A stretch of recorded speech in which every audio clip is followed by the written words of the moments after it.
Indian defence से related एक बड़ी अपडेट सामने आई है। ये तो आप सब जानते ही हैं कि डीआरडीओ लगातार नए नए मिसाइल्स को बनाकर उनके सफलतापूर्वक परीक्षण कर रहा है ताकि देश की सुरक्षा को मजबूत किया जा सके।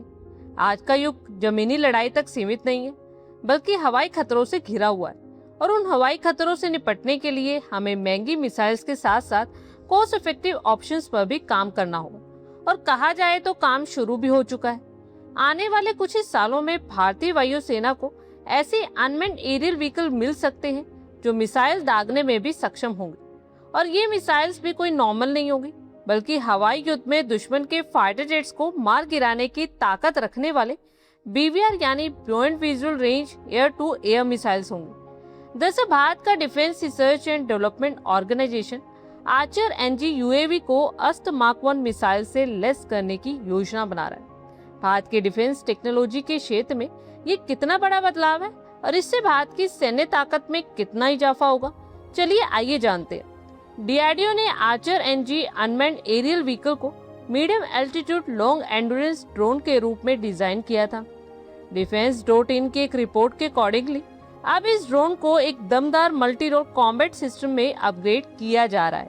हालांकि अब भी आर्चर एनजी को डेवलप करने का मेन मोटिव इसकी निगरानी क्षमताओं को बेहतर बनाना है, लेकिन आगे चलकर इसे युद्धक भूमिका निभाने के लिए भारी हथियारों से लैस ड्रोन में बदल दिया जाएगा। डीआरडीओ के एडी यानी एरोनॉटिकल डेवलपमेंट एस्टेब्लिशमेंट की लीड में और भारत इलेक्ट्रॉनिक लिमिटेड यानी बीएल जैसे इंडस्ट्रियल पार्टनर्स के साथ मिलकर बनाया जा रहा ये ड्रोन अभी अपनी डेवलपमेंट ट्रायल के फर्स्ट स्टेज में है। इसके सभी परीक्षण 2027 के एंडिंग या 2028 की स्टार्टिंग तक पूरा होने की उम्मीद है। फिलहाल इसके मेन फ्लाइट सिस्टम पर काम किया जा रहा है। एक बार ये इनिशियल टेस्टिंग कंप्लीट हो जाने के बाद आर्चर एनजी को Astra mark 1 beyond visual range air to air missile से लेस करके इसकी अटैकिंग पावर को भी बढ़ाया जाएगा।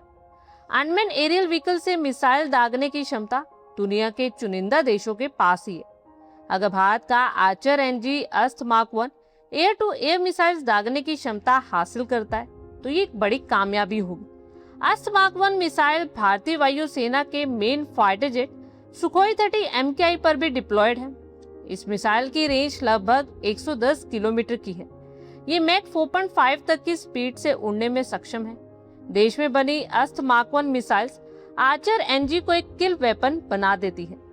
अस्त मार्क 1 से लेस होने के बाद आर्चर एनजी अहम ऑपरेशन कर सकेगा और जोखिम वाले हवाई क्षेत्र में वायुसेना को पायलट वाले एयरक्राफ्ट नहीं भेजने पड़ेंगे।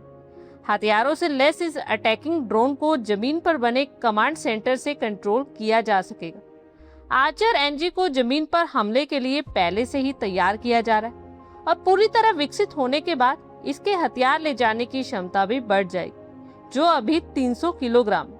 ये ड्रोन लगातार 34 घंटे तक उड़ान भरने में सक्षम है। ये 30,000 फीट की ऊंचाई तक जाकर मिशन को अंजाम दे सकता है। सेटकॉम यानी सैटेलाइट कम्युनिकेशन के इस्तेमाल से इसकी मारक क्षमता और रेंज 1000 किलोमीटर से भी ज्यादा हो सकती है।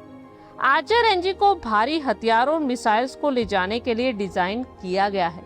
इसमें ज्यादा फ्यूल डीजल इंजन का इस्तेमाल किया जाता है, जो इसे विदेशी गैस टरबाइन ड्रोन्स के कंपैरिजन में कॉस्ट इफेक्टिव बनाता है। डीआरडीओ द्वारा किए गए परीक्षणों में इस ड्रोन ने लद्दाख और पश्चिमी सीमाओं जैसे चुनौतीपूर्ण क्षेत्रों में अपनी शानदार क्षमता साबित की है। इस ड्रोन को तपस ड्रोन के कंपैरिजन में लाइट वेट बनाया, जहां तपस 2850 किलोग्राम है, वहीं आर्चर एनजी का वजन लगभग 1700 किलोग्राम है। इसे ये एडिशनल पेलोड के साथ उड़ान भरने में सक्षम होगा। डीआरडीओ को उम्मीद है कि इस ड्रोन की डिमांड विदेशों से भी होगी और भारत उसका एक्सपोर्ट भी कर सकेगा। इसे जल्दी ही भारतीय सेना के बेड़े में शामिल किया जाएगा। ये drone single engine boom configuration में तैयार किया गया है, जिसे वजन में हल्का और बढ़िया परफॉर्मेंस भी देता है। इस यूएवी में कई तरह के पेलोड्स लगाए जा सकते हैं, जिनमें electro optic sensor, radar payload और सिचुएशन अवेयरनेस इक्विपमेंट्स भी शामिल है।